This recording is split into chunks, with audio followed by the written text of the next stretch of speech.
জাতীয় বিশ্ববিদ্যালয়ের 2023-24 শিক্ষাবর্ষের অনার্স ভর্তির প্রথম রিলিজ স্লিপের অনলাইনে আবেদন চলছে।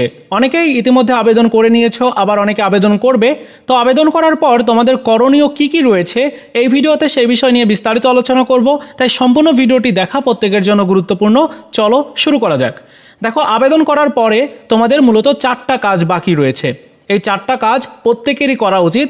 প্রথম যে কাজ সেটি হচ্ছে অনলাইনে আবেদন চলছে, আবেদন তোমার কমপ্লিট হয়ে গেছে।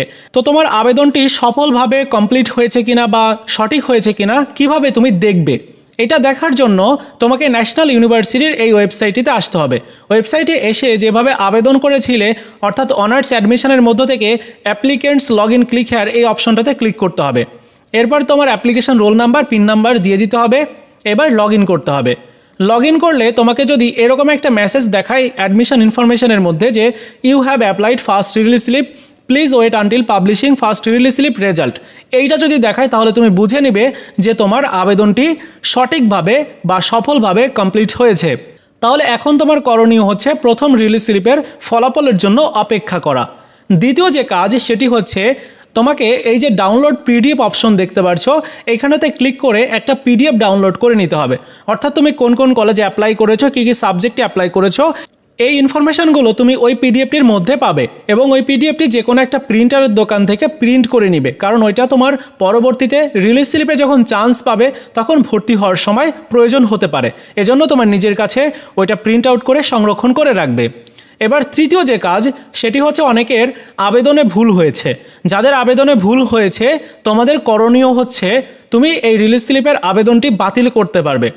অর্থাৎ যে আবেদনে ভুল হয়েছে ওই আবেদনটি বাতিল করে নতুন করে আরেকটিবার আবেদন করার সুযোগ পাবে। আবেদন বাতিল করার জন্য ক্যান্সেল ফার্স্ট রিলিজ স্লিপ, এই যে মেসেজটা দেখতে পাচ্ছ, এই ক্যান্সেল ফার্স্ট রিলিজ স্লিপের উপরে ক্লিক করতে হবে এবং ইনস্ট্যান্ট তোমার রিলিজ স্লিপের আবেদনটি বাতিল হয়ে যাবে।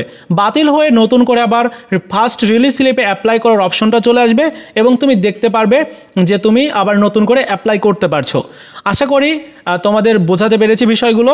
এবার সর্বশেষ যে কাজ সেটি হচ্ছে আবেদন করার পরে এই যে 3টি কাজ, এই 3টি কাজ কমপ্লিট করতে হবে এবং রিলিজ স্লিপের রেজাল্টের জন্য অপেক্ষা করতে হবে। অর্থাৎ যতদিন পর্যন্ত তোমার আবেদন প্রক্রিয়া শেষ না হচ্ছে ততদিন পর্যন্ত অপেক্ষা করতে হবে। এর মধ্যে তোমার উচিত ভর্তি হওয়ার জন্য যে ডকুমেন্টসগুলো লাগবে, যেমন তোমার এসএসসি এইচএসসির অ্যাডমিট কার্ড, রেজিস্ট্রেশন কার্ড, এর সাথে তোমার যে প্রশংসাপত্র এইচএসসি পরীক্ষার, তারপর ছবি, এর সাথে টাকা পয়সা যেগুলো তোমার ভর্তি হওয়ার জন্য ফিজ হিসাবে লাগবে, এগুলো তুমি জোগাড় করে রাখতে পারো। কারণ এমন অনেক শিক্ষার্থী আছে যারা ভর্তির টাকা সঠিক সময়ে জোগাড় না করার কারণে ভর্তি হতে পারে না। হ্যাঁ, এবারও অনেকের সাথে এরকম ঘটনা ঘটেছে। তো এগুলো তোমার আগে থেকে জোগাড় করে রাখা উচিত। সো এই ছিল তোমার রিলিজ স্লিপে আবেদন করার পর করণীয় কাজ। অনেকে বলবে যে ভাইয়া এই যে পিডিএফটি আমি পেলাম, এই পিডিএফটি আমি কি কোনো কলেজে জমা দিব কি না? না, কোনো কলেজে জমাও দিতে হবে না, বা রিলিজ স্লিপে আবেদন করার পরে কোনো কলেজে গিয়ে কোনো ফি দিতে হবে না, কোনো অনলাইনেও কোনো ফি দিতে হবে না। শুধুমাত্র আবেদন করার পরে আবেদন যদি সঠিক হয়ে থাকে তাহলে রিলিজ স্লিপের রেজাল্টের জন্য অপেক্ষা করতে হবে। সো এই ছিল আজকের মতো ভিডিও। দেখা হচ্ছে নতুন ভিডিওতে। ভালো থাকো সবাই, ধন্যবাদ।